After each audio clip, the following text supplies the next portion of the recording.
बहुत समय पहले की बात है। रहमान चाचा के यहाँ एक चूहा रहता था। हर दिन की तरह उस दिन भी बाजार से गांव लौटते वक्त चाचा झोले में कुछ सामान लेकर आए। झोले से बिस्किट का पैकेट निकलते देखकर चूहे के मुंह में पानी आ गया, लेकिन ये क्या, अगले ही पल उसके पैरों तले जमीन खिसक गई। चाचा आज बाकी सामान के साथ एक चूहेदानी भी खरीद कर लाए थे। चूहा फौरन भागकर मुंडेर पर बैठे कबूतर के पास गया और घबरा कर कहने लगा, यार आज बड़ी गड़बड़ हो गई। चाचा मुझे मारने के लिए चूहेदानी लेकर आए हैं, मेरी मदद करो, किसी तरह इस चूहेदानी को यहाँ से गायब कर दो। कबूतर मुस्कुराया और बोला, पागल हो गया है, भला मुझे चूहेदानी से क्या खतरा, मैं इस चक्कर में नहीं पड़ने वाला, ये तेरी समस्या है, तू ही निपट। चूहा और भी निराश हो गया और मुर्गों के पास हांफता हुआ पहुंचा। भाई मेरी मदद करो, चाचा चूहेदानी लेकर आए हैं। मुर्गे दाना चुगने में मस्त थे। चूहे से कन्नी काटते हुए बोले, अभी हमारा खाने का टाइम है, तू बाद में आना। अब चूहा भागा भागा बकरे के पास पहुंचा और अपनी समस्या बताई। बकरा जोर जोर से हंसने लगा, यार तू पागल हो गया है, चूहेदानी से तुझे खतरा है, मुझे नहीं, और तेरी मदद करके मुझे क्या मिलेगा, मैं कोई शेर तो नहीं जो शिकारी मुझे जाल में फंसा लेगा और तू मेरा जाल कुतर कर मेरी जान बचा लेगा। और ऐसा कहकर बकरा जोर जोर से हंसने लगा। बेचारा चूहा उदास मन से अपने बिल में वापस चला गया। रात हो चुकी थी।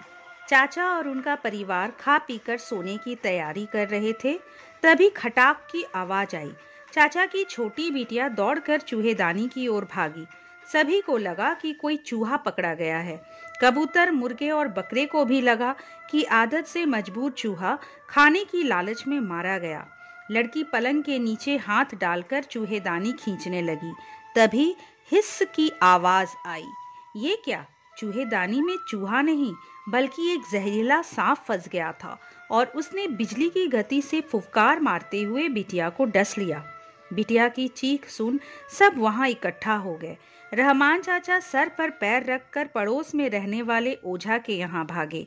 ओझा ने कुछ तंत्र मंत्र किया और बिटिया के हाथ पर एक लेप लगाते हुए बोले, बच्ची अभी खतरे से बाहर नहीं है, मुझे फौरन कबूतर का कंठ ला कर दो, मैं उसे उबालकर एक घोल तैयार करूंगा जिसे पीकर यह पूरी तरह स्वस्थ हो जाएगी। ये सुनते ही रहमान चाचा कबूतर को पकड़ लाए। ओझा ने बिना देरी किए कबूतर का काम तमाम कर दिया। बिटिया की हालत सुधरने लगी। अगले दिन कई नाते रिश्तेदार बिटिया का हाल चाल जानने के लिए इकट्ठा हो गए। चाचा भी बिटिया की जान बचने से खुश थे और इसी खुशी में उन्होंने सभी को मुर्गा खिलाने की ठानी। कुछ ही घंटों में मुर्गों का काम भी तमाम हो गया। ये सब देखकर बकरा काफी डर गया, पर जब सभी मेहमान चले गए तो वो भी बेफिक्र हो गया। पर उसकी ये बेफिक्री अधिक देर तक नहीं रह पाई। चची ने रहमान चाचा से कहा, अल्लाह की मेहरबानी से आज बिटिया हम सबके बीच है। जब सांप ने काटा था तभी मैंने मन्नत मांग ली थी कि अगर बिटिया सही सलामत बच गई तो हम बकरे की कुर्बानी देंगे। आप आज ही हमारे बकरे को कुर्बान कर दीजिए। इस तरह कबूतर, मुर्गे और बकरा तीनों मारे गए और चूहा अभी भी सही सलामत था। दोस्तों, इस कहानी से हमें ये सीख मिलती है कि जब हमारा दोस्त या पड़ोसी मुसीबत में हो तो हमें उसकी मदद करने की भरसक कोशिश जरूर करनी चाहिए।